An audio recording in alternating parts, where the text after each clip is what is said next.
샬롬, 이동춘 목사입니다. 오늘도 여러분의 삶이 주님의 평안으로 가득하시길 기원하며 하나님의 말씀을 나누겠습니다. 오늘 주시는 말씀은 고린도전서 12장 22절로부터 26절의 말씀입니다.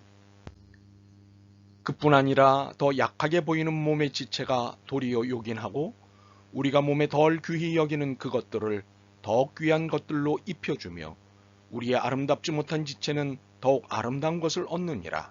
그런즉 우리의 아름다운 지체는 그럴 필요가 없느니라. 오직 하나님이 몸을 고르게 하여 부족한 지체에게 귀중함을 더하사 몸 가운데서 분쟁이 없고 오직 여러 지체가 서로 같이 돌보게 하셨느니라. 만일 한 지체가 고통을 받으면 모든 지체가 함께 고통을 받고 한 지체가 영광을 얻으면 모든 지체가 함께 즐거워하느니라. 아멘. 고린도전서 12장 22절로부터 26절 말씀을 본문으로 모두가 소중한 운명 공동체라는 제목으로 말씀을 나누도록 하겠습니다. 오늘 본문인 고린도전서는 바울이 고린도 교회에 보낸 첫 번째 편지입니다. 모든 편지에는 이유가 있듯이 고린도 교회에 편지를 쓴 데는 이유가 있었습니다. 분열 때문이었습니다. 그래서 분열을 멈추고 하나가 되라는 메시지를 전한 것입니다. 바울은 자신의 생명을 바친 선교를 통해 세운 교회이기 때문에 애정이 컸습니다. 그런데 들려오는 소식이 당파 싸움으로 교회가 분열됐다는 것이었습니다. 펜을 들지 않을 수 없었습니다. 이에 편지 처음부터 분쟁에 대해 지적했습니다. 1장 11절과 12절입니다. 내 형제들아 글로의 지편으로 너희에 대한 말이 내게 들리니 곧 너희 가운데 분쟁이 있다는 것이라. 내가 이것을 말하거니와 너희가 각각 이르되 나는 바울에게 나는 아볼로에게 나는 게바에게 나는 그리스도에게 속한 자라 한다는 것이니. 이렇게 분쟁의 사실을 지적하는 바울의 마음은 간절했습니다.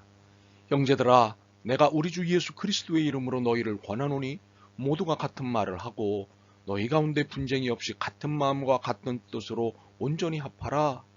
이런 간절함이 오늘 우리가 읽은 12장으로 연결되고 이후 13장에서 절정을 이어갑니다. 13장은 그 유명한 사랑장입니다. 그런즉 믿음, 소망, 사랑 이 세 가지는 항상 있을 것인데 그 중에 제일은 사랑이라. 바울은 1장에서 너희 가운데 분쟁이 없이 같은 마음과 같은 뜻으로 온전히 합하라는 메시지를 전하고 난 후 이에 대한 신학적 작업을 한 것이 우리가 읽은 12장입니다.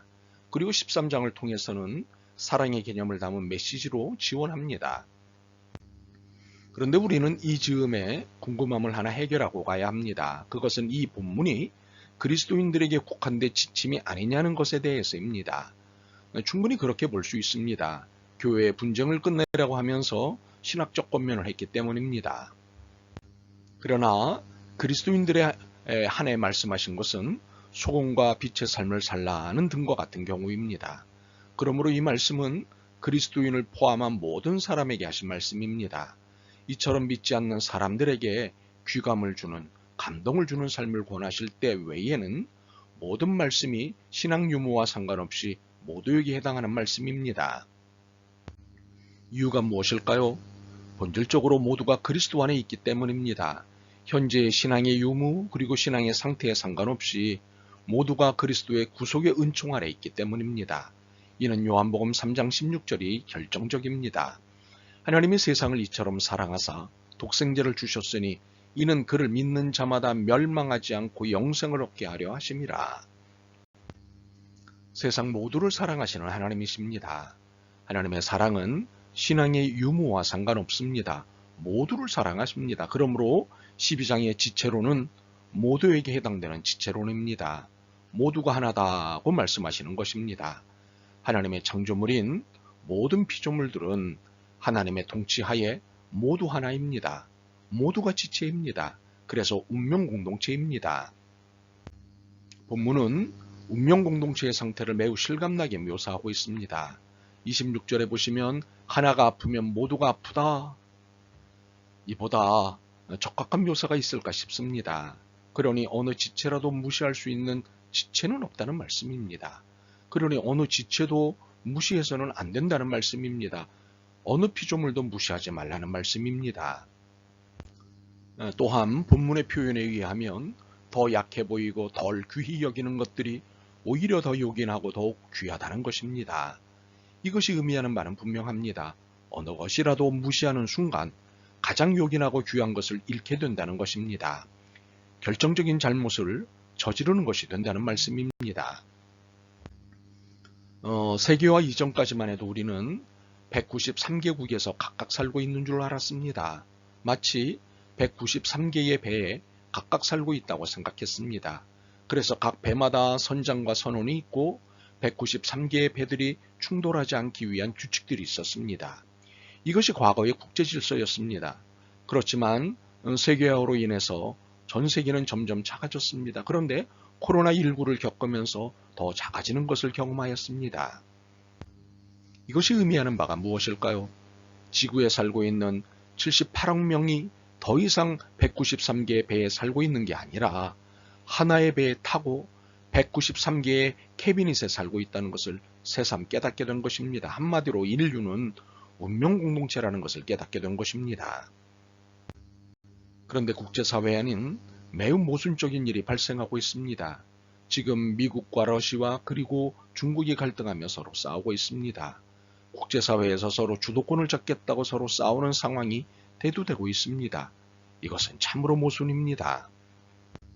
그런데 이 모순이 한국 사회에도 한국 교회에도 나타나고 있습니다. 특히 가짜뉴스를 통해 싸우는 상황입니다. 이는 옳지도 않고 명분도 없는 싸움입니다. 특히 이들이 벌이는 싸움의 대부분이 밥그릇 싸움에 다르지 않습니다. 한심하기 이를 데 없지요. 참으로 팬데믹 이후 지금은 진실 앞에 운명을 함께 짊어질 때입니다. 지금은 모두의 아픔을 치료할 때입니다. 지금은 참사의 대혼란을 겪으면서 공동체의 회복의 필요성을 진단받은 상태입니다. 그러므로 우리는 공동체의 회복에 모든 역량을 집중해야 할 때입니다. 불량한 것들을 바로잡고 불의한 것들을 찾아내야 합니다. 그러므로 한국교회와 성도들이 할 일이 있습니다. 민족과 조국 공동체의 안녕을 위해 수고하고 기도해야 합니다. 더 나아가 인류와 지구 공동체의 평안을 위해 수고하고 기도해야 합니다. 또한 지구상의 모든 생명체들과 화해하고 공생하기 위한 정의로운 수고와 기도가 필요합니다. 그리스도 안에서 모든 것이 하나입니다. 어느 것 하나 소홀히 해서는 안 되는 운명 공동체입니다. 들어도 익숙하지 않은 어떤 나라의 낙후된 동네의 이름 모르는 아이의 생명도 저 습한 곳에 사는 관심 두기 어려운 미생물도 모두가 운명 공동체의 일원입니다. 모두가 소중한 운명 공동체의 가족입니다. 이 사실과 진실 앞에 바르게 그리고 열심히 수고하며 사는 우리 모두가 되길 소원합니다. 아멘. 주님, 저희가 서로에게 운명 공동체임을 놓치고 살았습니다. 이제 저희로 하나 되게 하옵소서. 그 누구도 업신여기지 않는 운명 공동체가 되게 하옵소서. 이 땅에 하나님의 정의를 드러내게 도와주옵소서. 예수 그리스도의 이름으로 기도드립니다. 아멘. 오늘도 여러분의 믿음과 삶을 응원합니다. 사랑합니다.